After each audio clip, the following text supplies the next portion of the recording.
নমস্কাৰ ফ্ৰেণ্ডছ, বহুত স্বাগতম জনাইছোঁ আপোনালোকক আমাৰ ইউটিউব চেনেল প্ৰত্যাহ্বানলৈ। ফ্ৰেণ্ডছ, আজি আমি কথা পাতিম অসমৰ জনপ্ৰিয় ছিংগাৰ দীপলিনা ডেকাৰ বিষয়ে। হয় ফ্ৰেণ্ডছ, দীপলিনা ডেকাৰ এটা নতুন গান আহিছে। সেই গানটো প্ৰমোট কৰিবৰ কাৰণে যোৱাকালি তেওঁ ইনষ্টাগ্ৰামত লাইভ আহিছিল আৰু লাইভ আহোঁতে তেওঁ অনুৰাগীসকলে বিভিন্ন ধৰণৰ প্ৰশ্ন কৰিছিল। আহকচোন আমিও অলপমান চাওঁ।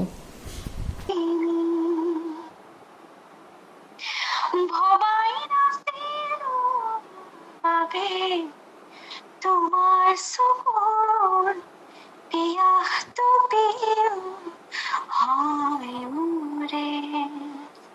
Thank U.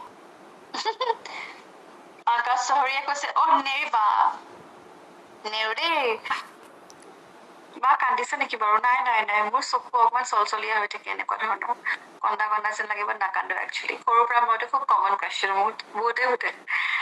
বিশ্বজিৎ অফিচিয়েল বা ব্ৰকেন হাৰ্ট খনক কেনেকৈ জোৰ দিম ন?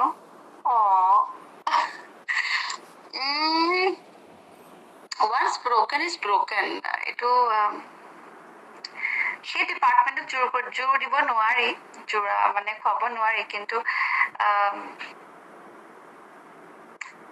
এটা বেলেগ ধৰণৰ খিৰিকী খুলিব লাগিব to make yourself happy and to keep going in your life.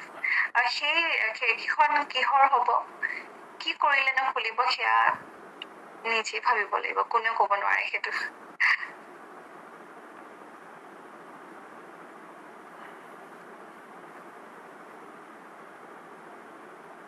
আপোনাক এনে চবে বাবা কয়, চবৰে ক্ৰাছ আপুনি নহয় দেই। ক্ৰাছ বোৰ হৈ গ'ল আৰু দেই।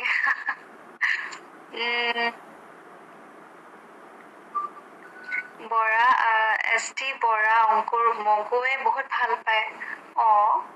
Thank you. Will you marry me, ma'am? No. কিবা এটা কওক না আপুনি। ধ্ৰুৱজী বৰুৱা, হাই। কিনো কওঁ, ভালনে আপোনাৰ? ৰিকুৱেষ্টটো ল'বলৈ ইচ্ছা আছিলে, বাট পাৰা নাই যে।